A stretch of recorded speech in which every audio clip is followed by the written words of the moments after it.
Eres el dueño de tu vida y tus emociones. Nunca lo olvides, para bien y para mal. Esta es una de las tantas citas que podemos encontrar en el famoso relato de El Principito.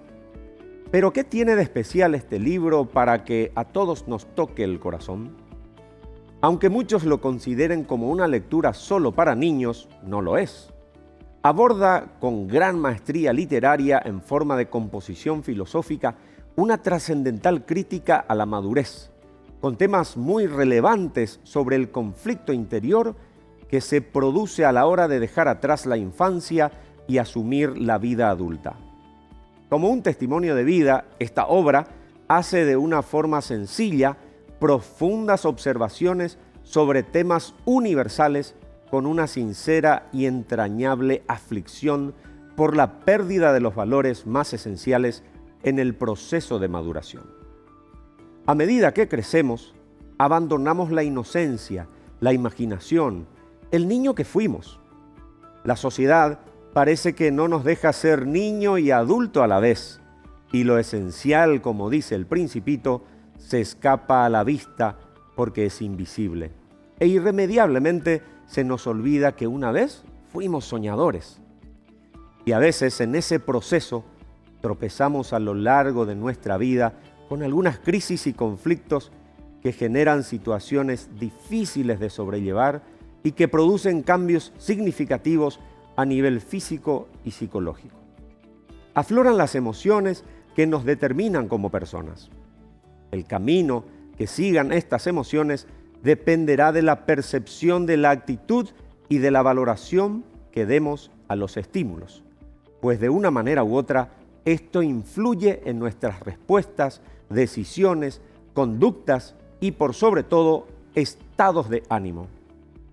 La sociedad actual hace tiempo que enmascara, oculta y desdibuja su estado con engaños y nos obliga a vivir felices en una cultura de falsa felicidad, haciéndonos creer que esta es un estado permanente y absoluto, y nada más alejado de la realidad, porque esta fantasía lo único que hace es que no olvidemos de ser y de vivir en el ahora, para crear un sentimiento de vacío existencial y un dolor que no va a dejar de crecer. Porque no surge solo por circunstancias externas. Esta situación se ha agravado en la actual pandemia con el distanciamiento social, la privación del contacto físico y la incertidumbre. Se acentúan la sensación de soledad y angustia. ¿Por qué nos cuesta tanto ser felices? Quizás sea cierto, como dice la ciencia, que no estamos diseñados para ser felices, o quizás lo confundamos con otras cosas. Bueno, yo creo que la felicidad no es algo que podamos buscar, no es un fin.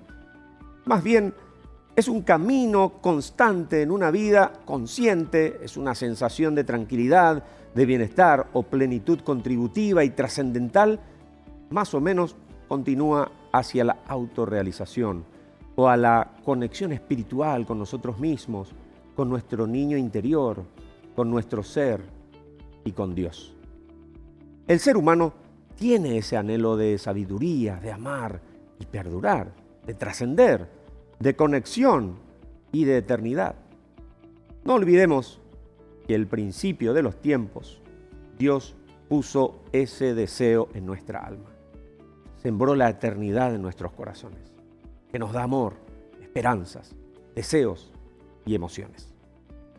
La Biblia es una fuente de inspiración, de apoyo espiritual, de consuelo y guía, a la que siempre se puede recurrir para superar las luchas personales. La palabra de Dios tiene el poder para cambiarnos. Encontramos en el Salmo 107 el siguiente mensaje: envió su palabra y los sanó y los libró de su ruina. Y siempre tengamos en cuenta el Evangelio de Lucas, donde Jesús se dirigió a sus discípulos y les dijo: dejen que los niños vengan a mí, no se lo impidan, porque el reino de Dios es de quienes son como ellos. No olvidemos vivir con la ilusión de los más pequeños y ver la vida con esa alegría y felicidad que brinda la inocencia. No es ningún secreto.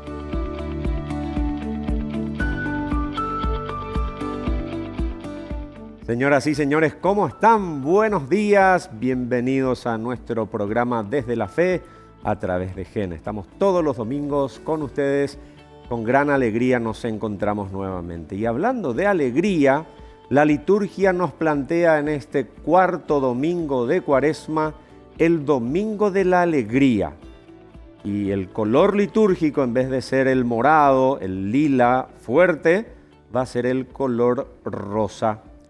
Y de eso nos va a hablar el hermano Mario Osvaldo Florentino. Él está en Roma, pero nos envió una reflexión breve para entender por qué en este cuarto domingo de Cuaresma celebramos el Domingo de la Alegría. Hermano Mario Osvaldo, adelante, buenos días. Paz y bien, buen domingo para todos, buen domingo para ti, Mariano Mercado, buen domingo para todos los que están desde la fe participando de este programa en este cuarto domingo de la Cuaresma. La pregunta que me hacía Mariano es por qué este domingo se llama Domingo de la Alegría, Domingo Letare. Pues la razón es que la Iglesia vivía la Cuaresma, los 40 días de penitencia, como 40 días de un profundísimo ayuno, en que no se comía nada de carne, no se comía nada de huevos, no se comía nada de queso, y solo se comía por la noche. Durante el día era un ayuno, solo agua y nada más. Y entonces las personas iban como que debilitándose en este tiempo. Entonces se sintió, esto es lo que dicen muchos estudiosos, la necesidad de la mitad de este tiempo. O sea, ya pasaron 3 domingos, ¿no? Faltan 3 domingos y llegará el día de la Pascua. Estamos en el domingo cuarto, en la mitad del tiempo, hacer como que una pausa en la penitencia para que la gente pueda recobrar su fuerza y retomar el camino mañana, lunes, con las penitencias de la Cuaresma. Entonces un poco esto estaría en la origen y también tuvo consecuencias litúrgicas, ¿no? Se pudo sonar los instrumentos, poner flores en la iglesia y en alguna parte se empezó también a alivianar el color, ¿no? El morado fuerte pasó a ser un rosáceo, un rosa. No, hasta hoy esto es permitido, tal vez lo verás en alguna transmisión o en tu parroquia, que el sacerdote en vez de usar el morado estará usando un casulla o estolas con el color rosa. Esto se cree en origen a que en este día el Papa aquí en Roma celebraba en la Basílica de Santa Cruz de Jerusalén y allí se bendecía una rosa de oro, pero perfumada, que después se regalaba o al intendente de la ciudad o más tarde también a otras personas. Entonces, de ahí quizás el color de este día. Pero, ¿qué sentido tiene? En primer lugar, decir, estamos en la mitad de este tiempo santo. A los que están viviendo intensamente, decir, fuerza, la Pascua va a llegar, ya llegamos a la mitad, coraje mi hermano, adelante, continúa con tu penitencia, continúa con tu oración, con tus obras de caridad. Pero aquí aún no está viviendo, decir, jaque, ya llegamos a la mitad, ¿y tú qué estás haciendo? Pues coraje mi hermano, va a llegar la Pascua, ya estamos muy presto, así que date prisa a vivir la fuerza de la Cuaresma como este tiempo de gracia. Muy bien, ¿y por qué este nombre Letare? Porque entonces, teniendo esta motivación, la iglesia eligió la antífona de entrada que decía, alégrate Jerusalén, y que se reúnan cuantos te aman, compartan su alegría los que estaban tristes, vengan a saciarse con su felicidad. Entonces, a partir de esta antífona, ¿no? Letare, Jerusalén, entonces la iglesia dio el nombre de Domingo de la Alegría. Un abrazo a todos, un abrazo a ti, Mariano, paz y bien, buen domingo. Paz y bien, hermano Mario Osvaldo Florentino, con esta reflexión desde Roma con nosotros. Realmente es un lujo tenerlo, cómo nos explica tan bien todo lo que significa desde los signos litúrgicos y también históricos de la Iglesia. Si es que sería en guaraní como un ñamopuá barete porágina, ¿verdad? De repente hacemos entonces el ayuno y ahora este domingo de la alegría, bueno, decía litúrgicamente incluso que se puede usar algunas flores en la celebración eucarística y otros signos, pero el signo más importante siempre es la apertura del corazón. ¿Cómo estamos celebrando este tiempo de Cuaresma? Nos decía el hermano Mario, ¿verdad? ¿Hay que apurarse un poquito o cómo estamos? ¿Sí? Tiempo de reconciliación, tiempo de acercarnos también al sacramento, sobre todo de la reconciliación, tiempo de caridad, tiempo de oración, de conversión. Y es que también desde esa perspectiva vamos a enfocar este bloque con nuestras invitadas, ¿sí? ¿Cuáles son las acciones que nosotros necesitamos hacer para encontrar la felicidad, para sentirnos verdaderamente libres y felices? Tenemos a dos invitadas el día de hoy para hablar de, en el primer bloque, las barreras que muchas veces encontramos para ser felices. Está con nosotros la licenciada Silvia Franco, ella es psicóloga, coordinadora del área de psicología de la parroquia Santuario Nuestra Señora del Rosario de Luque, ¿verdad? Sí. ¿Qué tal, licenciada Silvia? ¿Cómo estás? ¿Cómo está? Muchas gracias por la invitación. Y sí, queremos hablar también de lo que es lo opuesto a la felicidad, que es cuando la gente entra en la depresión, ¿verdad? Así mismo es. Muy bien, y también está con nosotros la licenciada Sonia Holst, psicóloga clínica y vicepresidenta de la Asociación Madre de la Esperanza. Sonia, ¿cómo estás? Buen día. ¿Qué tal, Mario? Buen día, muy bien, gracias por la invitación. Y sí, así como dijo mi colega, estamos primero presentando unas definiciones de qué es depresión, tristeza, ansiedad, para poder después hablar más de la felicidad. Así es, porque siempre encontramos barreras, y barreras de todo tipo, ¿verdad? Entonces, ¿cuáles serían esas barreras y las definimos conceptualmente, por favor? Sí, por ejemplo, tenemos que la depresión es un trastorno del estado de ánimo donde la persona que lo padece siente una tristeza muy intensa y durante un periodo largo de tiempo. Entonces, afecta a toda su actividad normal. Ahí es importante acotar cuál es la diferencia entre una tristeza normal, por decirlo así, y en una depresión, ¿verdad? Una tristeza, que es una emoción básica, primaria. Yo tengo una reacción ante un estímulo, por ejemplo, soy de Olimpia, ¿verdad? Está jugando Olimpia Cerro, pierde Olimpia, yo me pongo triste, ¿verdad? Y es una reacción primaria, normal, del momento, no pasa nada. Y dura poco tiempo, ¿verdad? Unos días, semanas, depende de qué tan fanáticos somos de las cargadas exacto, sí. De los compañeros. Exacto. Ahora, ¿qué pasa en la depresión? Esto es una tristeza patológica. Estamos hablando de una tristeza patológica que es mucho más profunda y dura mucho más. Meses, hablamos de 2, 3, 6 meses, incluso en casos de depresión mayor, ¿verdad? Entonces, esa es una gran diferencia porque muchas veces los pacientes vienen y me dicen, estoy depresivo, y no es, ¿verdad? Hay algo que ocurrió en su contexto que, bueno, está con una tristeza. ¿Y la ansiedad? Y la ansiedad es un estado emocional, ¿verdad? Donde el sujeto sufre efectos tanto físicos como psíquicos, ¿verdad? Y que los percibe como amenazantes o peligrosos. Y esta ansiedad pudiera estar dentro de como síntomas de la depresión o no también, ¿verdad? Y ahí también es importante recordar que la ansiedad tampoco siempre es mala. Igual, así como decíamos, la tristeza. Porque la ansiedad, yo siempre digo a los pacientes, es mi instinto de supervivencia, ¿verdad? Si yo estoy bajando las escaleras y tropiezo, se activa en mí algo, tanto fisiológicamente, sudoración, palpitaciones, ¿verdad? Como el miedo a caer, que hace que yo en milésimas de segundo reaccione y me agarre de la baranda para no caer. Entonces yo digo, es un instinto de supervivencia. Ahora, cuando hablamos de una depresión, esta ansiedad es patológica porque es una cosa generalizada que está constantemente en nosotros, ¿verdad? Y dura mucho tiempo también. En el caso de la depresión, ¿cuáles serían algunas causas que podamos mencionar? Y son varias las causas, no podemos decir que hay una sola causa. Como somos seres biopsicosociales y espirituales, es muy importante entender la parte biológica, ¿verdad? Por ejemplo, tenemos pacientes que tienen una afección de base, un hipotiroidismo, ¿verdad? O carga genética. Sabemos que los familiares con antecedentes de alguna depresión o trastorno mental pueden llegar a tenerlo con mayor frecuencia que cualquier otra persona. Después también la parte psicológica es, bueno, mi autoestima baja, ser una persona pesimista que puede llevar a desembocar en una depresión, ¿verdad? La parte social es el ambiente en el cual nosotros nos desarrollamos. Ahí yo siempre pongo ejemplo, por ejemplo, los niños que viven en familias donde hay padres que pelean o maltratos, agresiones, pero también desencadenan una depresión más adelante en el chico.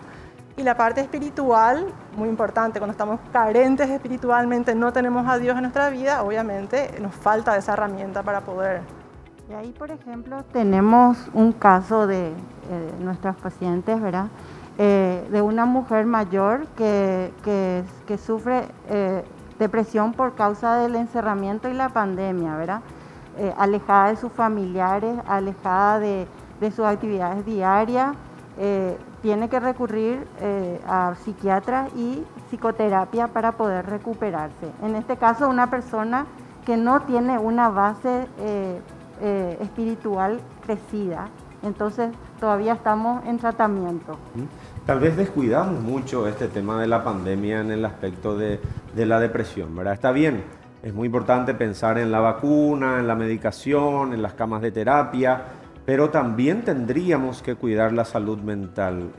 Hay mucha gente impactada, afectada por esta situación, ¿verdad? Sí. Justamente hablábamos con Silvia, es aceptar este estilo nuevo de vida, ¿verdad? Es, sí, usar un tapaboca que a lo mejor me molesta, es el lavado constante de manos, pero igual debemos tener una rutina diaria, buena alimentación, hacer ejercicio al aire libre que nos permiten, o sea, tratar de seguir con nuestra vida normal, ¿verdad? Con las precauciones necesarias. Pero con las precauciones necesarias, porque cuando nos encerramos es como que le damos más rienda suelta a nuestro pensamiento para estar con el pánico y el miedo y si me contagio, entonces es peor.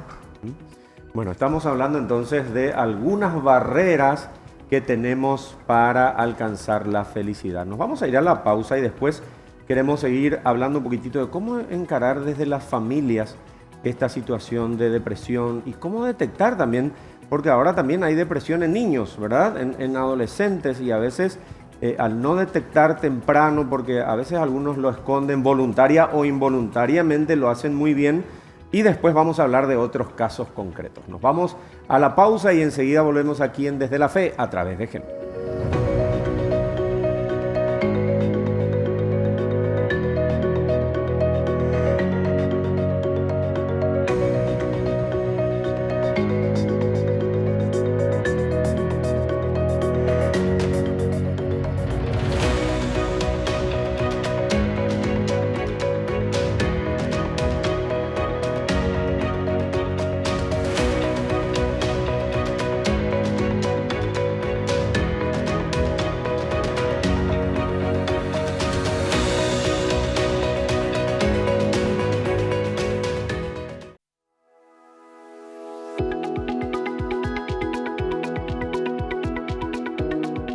Continuamos aquí en GEM, Desde la Fe, nuestro programa de todos los domingos. No se olviden escribirnos en el Twitter, @somosgem. Mándenos sus mensajes, pueden sugerirnos temas, invitados y con mucho gusto vamos a estar abordando aquí en nuestro programa. Y continuando lo que habíamos hablado en el primer bloque, ahora vamos a conversar acerca de cómo encarar en la familia las situaciones de depresión, porque la idea es plantear soluciones. Sabemos que cada caso seguramente tiene sus características y las licenciadas lo tratan en consultorio, pero ¿cómo podemos abordar este tema de los cuadros depresivos en la familia? Yo aconsejaría a las familias a no estigmatizar ni juzgar a un familiar que sufre depresión, porque esta persona no elige ese estado de ánimo, no es algo que lo haga por su propia voluntad. Entonces, aconsejo que los familiares apoyen desde la escucha activa, un acompañamiento, estoy aquí para lo que necesites, porque la depresión se puede salir. No porque estemos sufriendo un cuadro depresivo es algo que toda la vida vamos a acarrear, no, ¿verdad? Pero sí requiere de un acompañamiento familiar, sobre todo la comprensión, porque muchas veces emitimos juicios negativos. Estás otra vez llorando, deja de victimizarte y eso realmente no ayuda. Al contrario, Al lastiman contrario, más a la lastiman persona. más, se sienten más culpables porque no pueden salir de ese estado. Y también la importancia de acudir a un psicólogo, a consejería espiritual, ¿verdad? A un psiquiatra, así como voy al médico por una neumonía, me voy al especialista, al neumólogo, el psiquiatra está ahí para ciertos casos de depresión, ¿verdad? Y la consejería espiritual, que es algo que nosotras en nuestro trabajo mucho ahora estamos usando, funciona a la maravilla. O sea, las herramientas que adquieren las personas que acuden al sacramento de la confesión, van al Santísimo, hay cambios. Sí. Y por ejemplo tenemos así un caso de una ama de casa que durante la pandemia, ¿verdad?, estuvo encerrada, 4 hijos, 2 pequeños, se ocupa de toda la casa. ¿Qué pasa? Que ella no tiene conocimiento de las redes sociales de esta nueva educación. Entonces se siente frustrada porque no puede ayudarle a sus hijos. Por lo que entonces, más toda la tarea de la casa, llega el marido, llegan los hijos que trabajan, ella empieza con el grito, el plagueo, el enojo, la frustración. La casa se vuelve todo un malestar general porque todos se sienten incómodos. Un ¿verdad? ambiente tóxico, dicen Un algunos. ambiente Así mismo. tóxico, exactamente. ¿Y Sí. cómo evitar ese ambiente tóxico? Podemos ayudarle al esparcimiento, que salgan al parque, que hagan ejercicio físico, como habíamos dicho hace un rato, la buena alimentación, ver si es que los amigos también pueden ayudar. Sobre todo en los niños y en los jóvenes, los amigos son fundamentales, ¿verdad? Son los que también nos ayudan para que se sientan que tienen un lugar, que tienen un espacio, que no son aislados completamente, ¿verdad? Entonces creemos que también es muy importante que sepan los familiares que muchas veces estos síntomas, como lo habías dicho recién, no se ven, no son tan visibles. Porque acá hablamos de síntomas visibles, ¿verdad? Que se dio mucha tristeza, llanto fácil, se encierran. Pero hay muchos casos en los cuales no son tan visibles. Es el alma de la fiesta, es el que está más alegre, el que es más chistoso, pero en el fondo es como que tiene una lucha interna consigo mismo. Incluso llegan a cuadros de intento de suicidio o suicidio y la gente dice, pero él era tan feliz. Así mismo, ¿verdad? así mismo. Y ahí lo que yo aconsejaría es, bueno, los padres, mantener un diálogo con sus hijos, sobre todo los adolescentes, ¿verdad? Te dicen, todo el día está encerrado mi hijo con su videojuego. Ok, anda a sacarle el videojuego y que participe en las actividades de la familia, en los domingos de asado, porque ahí es donde conocemos a nuestros hijos, ¿verdad? Si están cerrados, obviamente, no hay un En las diálogo. actividades informales, Y digamos. claro, y ahí es donde de repente podemos ver si está con una cara más triste, porque sí, se notan ciertos rasgos, ¿verdad? Pero que muchas veces pueden pasar desapercibidos si no hay un diálogo muy íntimo entre los familiares y la persona. Estábamos conversando antes de iniciar el programa de que encontramos también en la Biblia casos de superación de situaciones difíciles. ¿Podemos ya Sí, podemos. entrar en ese ámbito de qué encontramos en la Sagrada Escritura, casos concretos? En el micrófono, por favor. Sí, en la Sagrada Escritura encontramos el caso de Ana, ¿verdad? Que era una mujer de Dios, de mucha oración, de mucha fe, pero no podía tener hijos. Entonces para la época eso significaba una maldición para ella, ¿verdad? Y no podía comprender. Pero en su oración, ella, haciendo corto, ¿verdad? Ella pide a Dios y ella ofrece que ese hijo, si ella puede quedar embarazada, iba a ofrecérselo a Dios, para Dios, ¿verdad? Y así es como nace Samuel. Pero para que veamos nomás las bendiciones de Dios cuando Él manda, no manda uno, manda mucho. Porque después tuvo Ana 5 hijos más, ¿verdad? También tenemos el caso de Job. Job significa grito de aflicción, significa su nombre, ¿verdad? Él era un hombre justo, el más justo de la tierra, dice, ¿verdad? Pero, y él estaba seguro de cómo él era ante Dios y se enorgullecía de eso, ¿verdad? Entonces pasa por una prueba muy dolorosa. Y esta prueba es, en algunos casos, muchos han de entender, perder la familia, perder la salud, perder los amigos, los bienes. Él pasa por esa prueba, ¿verdad? Pero manteniéndose luego firme a Dios, ¿verdad? Después Dios le bendice doblemente al final, ¿verdad?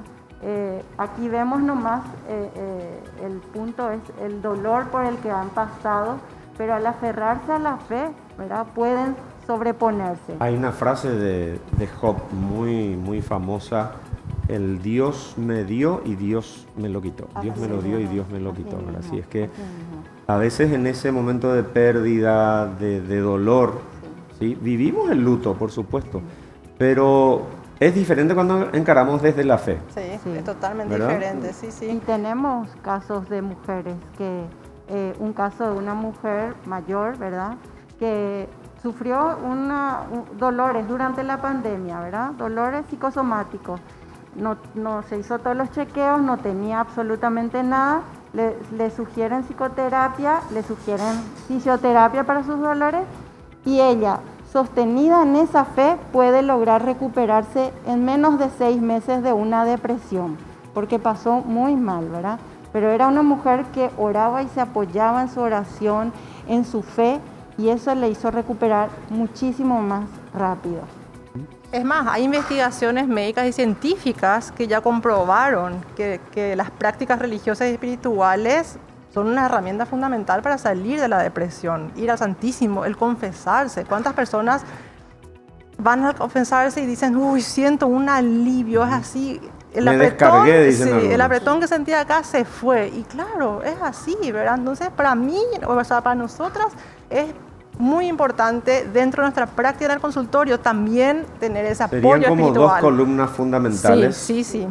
para- Así mismo. No sé si contás lo de la sillita, tu ejemplo que tanto... Adelante, el Sí. micrófono, por favor. Es, por ejemplo, el ser humano es dimensión física, mental y espiritual, ¿verdad? Si ponemos en una imagen de una sillita de 3 patas, ¿verdad?, la parte mental lo crecemos estudiando, yendo a la universidad, al colegio, todo En la eso, ¿verdad? academia, ujú. La física nos alimentamos, a veces nos alimentamos súper bien, ¿verdad? Y la espiritual es la que dejamos de lado. ¿Y qué pasa cuando una pata es más cortita? La silla se cae, ¿verdad? Asimismo, el ser humano, cuando no tiene el equilibrio en las 3 partes, se cae cuando tiene los problemas, cuando tiene dificultades. ¿Por qué? Porque no está crecido equilibradamente en las 3 partes, ¿verdad? Así mismo es. Bien, me gustaría ahora hablar brevemente, nos quedan unos minutos, de la Asociación Madre de la Esperanza. ¿De qué se trata? ¿Qué hacen? ¿Qué tipo de acompañamiento? Ok. Hace poco fundamos con una amiga, Verónica Lesme, esta asociación, porque vimos que con la caridad podíamos también evangelizar. Explico un poco más cómo. Nosotros organizamos eventos donde hacemos almuerzos comunitarios o llevamos útiles a los chicos, ¿verdad? Y aparte de llevarles los bienes materiales, llevamos también la palabra. Les enseñamos a rezar el rosario. Llevamos guitarra, música y canciones católicas. Entonces es como que acompañamos, ¿verdad?, la parte espiritual, la parte material y, si es necesario, también la parte psicológica. Y también ahora estamos incorporando en Madre de la Esperanza esta asistencia psicológica de bajo costo con un acompañamiento espiritual donde yo personalmente derivo cuando veo que necesitan... Claro, de acuerdo a la necesidad. Claro, y derivo a una consejería espiritual, y ahora mismo ya está funcionando en la parroquia San Pablo Apóstol, ¿verdad? Entonces, y veo realmente es una diferencia abismal cuando tienen ese apoyo espiritual, lo rápido que se recuperan los pacientes. Y en Nuestra Señora del Rosario de Luque, bueno, yo empecé esto como un voluntariado y me fui gracias al Monseñor Meyer, que me dio la oportunidad de ofrecer servicios como psicóloga, pero con un enfoque católico, ¿verdad? Entonces, formamos un equipo de psicólogas que atendemos de lunes a viernes a un costo accesible para la gente de escasos recursos que por ahí no va a tener oportunidad de tener psicoterapia, Claro. a veces por el tiempo. Porque cuesta por más o el- menos 200.000 guaraníes o por el consulta. costo, sí. Entonces es nuestro pequeño, mi pequeño y nuestro pequeño, porque estamos juntando ahora esta idea, nuestro pequeño granito de arena, pero una psicología con enfoque católico. Por ahora funciona solo en estas 2 parroquias. Y hay Sí. proyectos para San Lorenzo también. Ajá. que ya está sería allá. para la diócesis de San Yo Lorenzo. tengo si dos hablamos parroquias más, pero no sé si ya las puedo nombrar porque Por estamos, supuesto. bueno, en Niño Jesús de Praga estamos queriendo también y también en San Pedro y San Pablo, ¿verdad? Pero todavía nos falta concretar, pero ya tenemos un ok, el primero Ya. ok. En los lugares donde ahora están ya trabajando, ¿cómo la gente puede contactar con Bueno, ustedes? ¿Algún en número el de nues- teléfono? Sí, en el nuestro, en Luque, en Nuestra Señora del Rosario, se va a las oficinas de la parroquia y ahí le dan el contacto para la atención, para la cita y todo eso, ¿verdad? Entonces vemos qué psicóloga, porque atendemos niños, adolescentes, adultos mayores.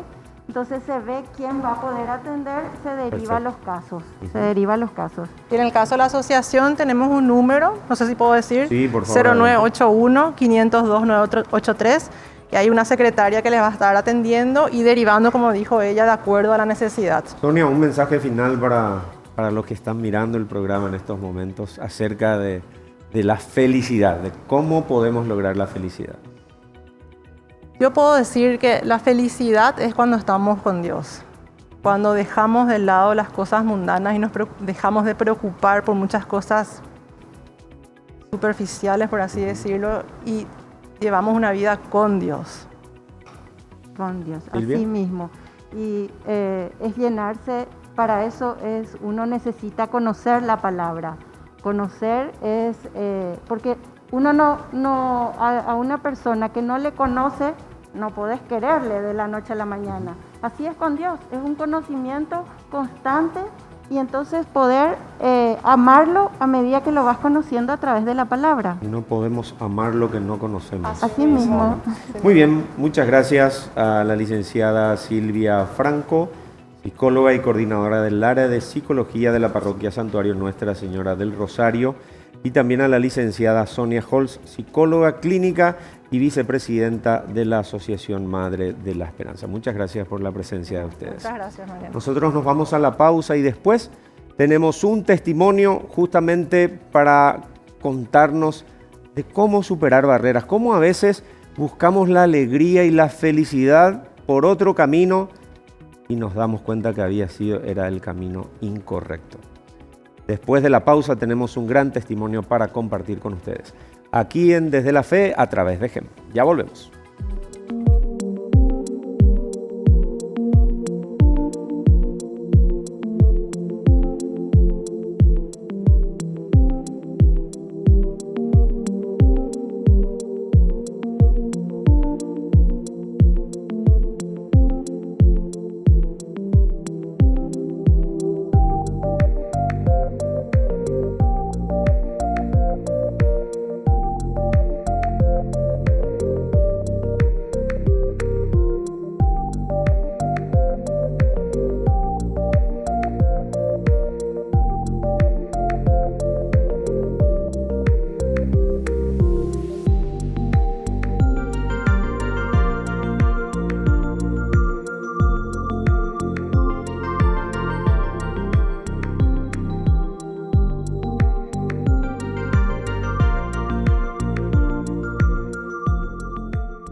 Y ya estamos en nuestro último bloque del programa del día de hoy, Domingo de la Alegría, que nos presenta la liturgia en este cuarto domingo de Cuaresma.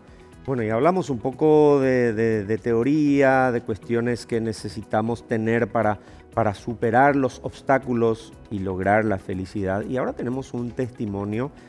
Está con nosotros María Noel Herzog, ella es servidora de la parroquia San Pablo Apóstol. ¿Cómo estás, María Noel? Súper bien, muy contenta de estar acá con ustedes. Qué bueno, gracias por estar aquí. Hablábamos incluso con las licenciadas y les decía yo, sería bueno conseguir una persona que pueda contar su testimonio, porque a veces la gente o tiene vergüenza o tiene miedo, y menos si es en un programa de televisión, sí, ¿verdad? Si es que no es muy fácil contarle a la gente que hemos pasado por situaciones oscuras, buscando la felicidad y que nos hemos equivocado de camino. ¿Qué querés contarle a la gente? Sentite libre de decirle a la gente por qué caminos anduviste buscando la alegría y la felicidad. Bueno, yo para empezar, para que me entiendan, me crié en una familia donde no se hablaba de Dios, o sea, no teníamos así una religión. Éramos una persona, no éramos malas nada, pero no seguíamos una religión, y mucho menos la católica, ¿verdad? Me acuerdo que en ese momento era así más tenso el tema. Pero yo siempre tenía esa imagen de mi abuelita, que siempre rezaba por nosotros, y por eso entre paréntesis le digo a esa abuelita que siempre reza, toda oración es escuchada. Que no deje de rezar, ¿verdad? Siga rezando. Mi abuelita falleció y no me vio convertida, pero estoy segura que ahora en el cielo está contenta de que estoy en el camino, de fiesta, ¿verdad? en el cielo, como así dice que la palabra sigan de Dios. rezando. Bueno, entonces era la única que rezaba, era mi abuela, y bueno, en su momento yo siempre buscaba esa espiritualidad, buscaba justamente llenarme de Dios, y está muy atrayente lo que es la nueva era, ¿verdad? Todo lo que sea yoga, reiki, todas las terapias alternativas, todo eso es súper así, muy atrayente, porque es como que no tiene tantas reglas, está todo permitido, acá pueden venir todos los que quieran y está todo bien.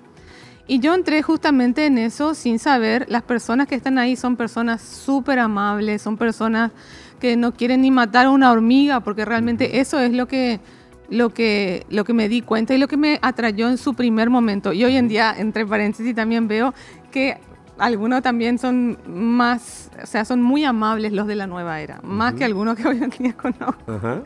Pero eso entre paréntesis, ¿verdad? Entonces yo decía, no puede haber nada malo en este lugar, no puede haber nada que no sea de Dios, ¿verdad? Bueno, me metí de lleno, después hice yoga, años, ¿verdad? Sí hay momentáneas curaciones, momentáneas cosas buenas. Hay personas que salen del pánico en 3 meses, cuando antes quizás iban a psiquiatras y no había forma. ¿Qué pasa? El maligno tiene poder de curación y de sanación. Él sabe perfectamente todo. Él está desde que nacimos hasta que nos morimos tratando de ver dónde hacer que nuestra luz se apague, ¿verdad? Entonces, obviamente que el malo no va a venir con cola, ni con cuerno, ni con el tridente. Va a venir como ángel de luz. Tiene muchas estrategias. Sí. Y como viene de ángel de luz, así dice la palabra. Entonces, como viene así, decís que lindo, ¿verdad? Pero el objetivo primordial que me di cuenta de la nueva era, por más, como digo, las personas de ahí son personas sumamente amables, pero están en un camino que no es hacia el camino de Jesucristo. Y me apena mucho decir, ¿verdad? Porque hay mucha gente querida y que la quiero muchísimo y son gente espectacular, pero no solo tenemos que ser buenos, nosotros tenemos que seguir lo que dice la palabra de Dios. La palabra de Dios está muy claro, ahí dice, Jesús es el único camino, verdad y vida para llevar a la vida eterna. No es ni Buda, ni no sé qué, ni no quiero ni decir para que no se sientan mal, pero está claro el tema, ¿verdad? El único es Jesucristo. Y cuando a mí me cayó la ficha, ahí dije, bueno, me equivoqué. Entonces empecé a hacer las renuncias, la reconciliación, una vida en gracia, me fui a misa, empecé a rezar el rosario, empecé justamente a cambiar mi forma de vida, que es lo que voy a explicar, ¿verdad? Y bueno, y salí todo lo que sea eso de nueva era, y bueno, justamente lo que a mí me hizo cambiar, ¿cómo me di cuenta? Me preguntan de repente, ¿cómo me di cuenta? Y bueno, habían hoy en día las personas que somos como somos nosotros, las fanáticas que nos dicen, que dicen, che, Noel, eso no es de Dios. ¿Cómo no es de Dios? Y no sé qué, no sé cuánto. Venía otra también, que no es que somos fanáticas, somos radicales con la palabra, ¿verdad? Pero en chiste nomás digo. Me dice, otra no es de Dios, fíjate. Entonces yo a la noche, con el Espíritu Santo, yo le decía, yo Jesús, solo quiero seguirte a vos. Yo realmente no quería hacerle ningún daño ni nada. Yo siempre quise seguir a Jesús y María. Porque mi abuelita me había mostrado que ellos eran buenos, ¿verdad? En su momento, y también tuve mis experiencias un poquito raras, que después en otro episodio quizás, en otro momento, apareció la Virgen cuando era chiquita, bueno, es entre paréntesis.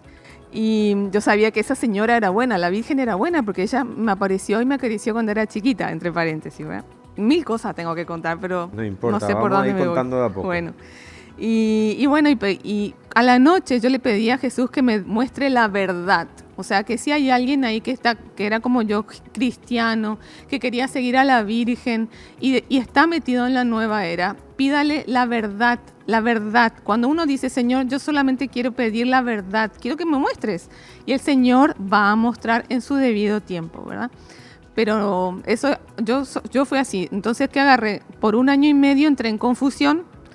porque no sabía, porque por un lado se hacía bien, curaba, sanaba, la persona salía de todo lo que era malo, entre paréntesis, y por otro lado es un lugar de mucha confusión, ¿verdad? Lo que pasa es que el maligno tiene ese poder que les digo, pero después te la cobra carísimo. Quizás no te la cobra... Con altos intereses. Claro, no te la cobra en ese momento, en ese momento te va a sacar del pánico. Pero después de 3 años tu matrimonio se rompe, o tenés un hijo que tiene tantos problemas de drogas, o tenés diferentes cosas, ¿verdad? Que decís, ¿por qué me pasó? Porque yo abrí la puerta en el lugar equivocado, ¿verdad? Entonces la puerta se mantiene abierta y ahí el malo entra, ¿verdad? Bueno, y en ese momento cerré justamente, tenía un consultorio de Reiki y todo. O sea, yo estaba tan metida que yo pensaba que hacía el bien y al final... O sea, no solo practicabas, sino también... Yo era maestra de maestras de Reiki. O sea, el Señor me sacó de uno de los peores lugares, ¿verdad? Y el malo no estaba contento. El malo me hizo ver las estrellas en el momento de salir de ahí. Tuve muchos ataques demoníacos, que también es para otro episodio, ¿verdad? O sea, yo sé, hay diferentes niveles demoníacos. Está la tentación, que es normal, la que tenemos todos. Está la obsesión, que ya es acá la cabeza, que todo el tiempo te viene mandando pensamientos que vos no querías pensar, pero pensás, ¿verdad? Después está la vejación, que es cuando ya te toca físicamente, que es donde yo llegué, ¿verdad? Y después está la posesión, que gracias a Dios el Señor no permitió, ¿verdad? Pero justamente hoy el Señor Jesús me puso a mí y a otras hermanas en el ministerio de liberación. ¿Por qué? Porque yo estuve donde estaba la otra persona. Yo por eso entiendo muy bien el sufrimiento de la otra persona, porque yo sufrí muchísimo, ¿verdad? Entonces hoy en día me puso en el servicio, pero para ayudar en las liberaciones o en exorcismos. Yo estoy ahí también intercediendo por el sacerdote o hacemos liberación entre las hermanas con el envío del sacerdote correspondiente, ¿verdad? Siempre es con el envío, porque esto es jerárquico, ¿verdad? Nadie puede ir así a hacer cualquier cosa de liberación, no. Necesitamos un envío de la iglesia. Y bueno, ¿y cómo salí de eso? Haciendo renuncias, pero primer paso justamente es la reconciliación, arrepentirme realmente qué hice mal. Perdón, Señor, me equivoqué, metí la pata hasta el fondo y fue... ¿Cómo fue ese primer encuentro con Dios en la reconciliación? Porque imagínate después de todo lo que pasaste y acercarte a la iglesia y tu primera confesión después de eso, ¿cómo fue? Claro, fue súper difícil y fue muy atormentada, no me dejaba llegar el maligno, o sea, muchas cosas raras que hoy en día no son tan raras, que las veo muy seguido, ¿verdad? Hice mi examen de conciencia. Hay una persona que me ayudó desde siempre, se llama Grace, que es justamente la que me guiaba en qué hacer, ¿verdad? Y ella es la que me decía, bueno, tenés que hacer un examen de conciencia profundo, tenés que ir con el sacerdote y confesarte, vamos a hacer la renuncia a lo que sea nueva era, ocultismo y todas las cosas que están de más. Y empecé justamente a cerrar mi armadura de Dios, ¿verdad? Porque nosotros tenemos una especie de armadura de Dios, no sé si están ahí las imágenes, que es como que estamos totalmente cerrados y cuando pecamos se nos abre agujeros. Entonces nosotros al final no estamos libres. Cuando uno está libre es cuando uno está en gracia. Cuando uno está esclavo es cuando uno está esclavo del pecado. El maligno es el que te manda. Vos no querías hacer algo y te tienta y caes. Eso es ser esclavo, ¿verdad? Eso para mí es justamente al revés. Uno que está en gracia, que vive con esa armadura de Dios bien cerradita, ahí uno es libre. Ahí yo estoy sola con mi esencia, con lo que Dios quiere y ahí yo mando en mi cuerpo, pero por supuesto Jesús es el que está dentro mío, ¿verdad? Y bueno, el tema de la reconciliación, el ir a confesarse con el sacerdote. Hay algunos que me dicen, pero ¿por qué me voy a confesar si ese, ¿verdad? Se dice de todo. Es un pecador más. Sí, pero ¿qué pasa? Jesús le dio a Pedro la potestad, le dio la autoridad a Pedro, arriba, ¿verdad? Esto es jerárquico, ¿verdad? Entonces Pedro le dio otra vez a los obispos, a los cardenales, hasta el sacerdote que hoy es mi guía espiritual, ¿verdad? Entonces, eso está ahí. O sea, y en Mateo 16, 16, 19 dice: lo que ates en esta tierra quedará atado en el cielo, y lo que desates en esta tierra quedará desatado en el cielo. Entonces las manos del sacerdote, esas manos son las que tienen autoridad. El problema del sacerdote con Dios, con su pecado, es su tema nomás, pero cuando el sacerdote te dice, ministro autorizado, claro, él tiene la autoridad de perdonar nuestros pecados. En ese momento que él levanta la mano y le dice a la persona: tus pecados son perdonados, esa manito ya no es más del humano, esa mano es de Jesús mismo. Entonces, por eso, anímense y vayan juntamente al sacerdote, reconcíliense con el Señor Jesús, porque ahí empieza a cerrarse todas las puertas que tenemos abiertas, porque de otra forma, igual el Señor obviamente que conoce los corazones, y Jesús hace lo que quiere, donde quiere y como quiere, pero nos dejó su iglesia y tenemos que ser obedientes a la iglesia. ¿Cambió tu vida después de Híjole, ese totalmente. Yo ahora tengo un gozo que, por más de que quizás no tengo mucha plata, ¿verdad? Pero estoy súper bien, en el sentido de que estos 23 años de casados, muy bien, tenemos 2 hijos, o sea, tenemos una familia ordenada. Cuando está el desorden en la vida de una familia es porque no está Dios ahí. ¿Qué significa? De repente peco con esto y ya me abre la puerta de la casa. Entonces el pecado mortal no es así nomás. Yo veo que hay mucha gente que le tiene más miedo a lo que es de Dios que al pecado. Se mantienen tranquilos en el pecado y no quieren agarrar esa gracia, ¿verdad? Yo era así, porque yo no sabía. Lo que yo quiero mostrar hoy es que realmente tenemos que tenerle miedo al pecado y no a vivir los 10 mandamientos que el Señor nos pide, ¿verdad? Y bueno, después empecé a comulgar. ¿Qué significa comulgar? Empecé a comerme a Jesús vivo dentro mío, ¿verdad? Ese realmente es Jesucristo. Jesucristo no es un pancito o algo que está... Él está vivo ahí. Tu cuerpo y alma. Y les puedo decir que yo estoy ahora en el Ministerio de Liberación, o sea, hace unos años, y vienen los posesos y ven en el Santísimo, ahí está el Santísimo expuesto, y una chiquita pobrecita decía: no me mires vos, no me... O sea, era así. Ellos reconocen que es Jesucristo vivo. Lo mismo los satánicos. Cuando comienza en octubre, nosotros estamos súper atentas, porque vienen los que hacen cosas horribles con la Eucaristía el 31 de octubre, que es el cumpleaños de Satanás. Entonces hacen cosas espantosas y le ofrecen esa Eucaristía para que la pisen y para que le hagan de todo. Perdón que diga, pero tengo que decir. Entonces, para que la gente entienda que realmente es Jesucristo vivo, que los malos saben súper bien que es vivo. Nosotros, cuando vivimos en un mundo, vamos a decir, de tibieza, no entendemos mucho si está o no está. Pero cuando uno está en un ministerio de liberación donde ahí se ve el poderío del Espíritu Santo en pleno, vos te das cuenta ahí que vivimos en una guerra 24/7. Eso que dice en Efesios 6:12, nuestra pelea no es contra carne ni sangre, sino es contra espíritus malignos, ¿verdad? Contra las huestes del enemigo. María, me indican que nos queda un minutito. ¡Ay, no hablé de nada! Sí, por favor. Ok, bueno, y después, después justamente aconsejo también la adoración al Santísimo, y por supuesto no puedo irme sin hablar del rosario. Hay una aplicación, justamente, yo no sabía nada del tema de rosario, no sabía nada. Claro, porque yo hace 8 años nomás me convertí, 7 años y medio nomás que soy cristiana, católica, verdadera, que procuro seguir, tengo un norte, ¿verdad? Y yo bajé una aplicación que después seguramente van a mostrar, que si no saben rezar el rosario, ponen la aplicación y ponen audio y ya acompañas. Entonces no hace falta, porque a veces me dicen, pero no sé rezar el rosario, y no reza porque no sabe. Y hoy tenemos que usar la tecnología para el bien, ¿verdad? Un mensaje final que podemos dar a la gente que te está mirando. Bueno, que yo que estuve mucho tiempo en el mundo y lo que era justamente la tibieza de la vida y lo que hoy supuestamente todo está permitido, realmente para llegar a la vida eterna, ese no es el camino. El camino nos dejó Jesús con sus 10 mandamientos en el Antiguo Testamento, que está perfecto ahí, y tenemos que seguir esos 10 mandamientos. Cuando seguimos esos 10 mandamientos, ahí nos vamos por buen camino. Hay veces que ni sabemos cuáles son los 10 mandamientos. Tenemos la Biblia con polvo en nuestra casa, y como sabe que nosotros somos vagos para leer, nos dan el copiatini, que son los 10 mandamientos, y ni los 10 mandamientos seguimos.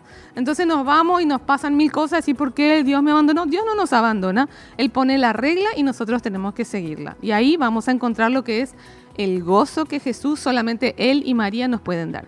Muchas gracias, María Noel Herzog, servidora de la parroquia San Pablo Apóstol. Ave María Purísima. Sin pecado concebida. Y nos despedimos con esta frase que dice: camina con alegría y con un corazón lo más sincero y abierto que puedas. Y cuando no puedas mantener esta santa alegría, al menos no pierdas nunca el valor y la confianza en Dios. San Pío de Pietrelcina. Con esta frase nos despedimos en nuestro programa del día de hoy, dedicado al cuarto domingo de Cuaresma, Domingo de la Alegría. Vivamos la alegría a pesar de las dificultades, teniendo a Dios en nuestros corazones. Que tengan un feliz domingo. Chao.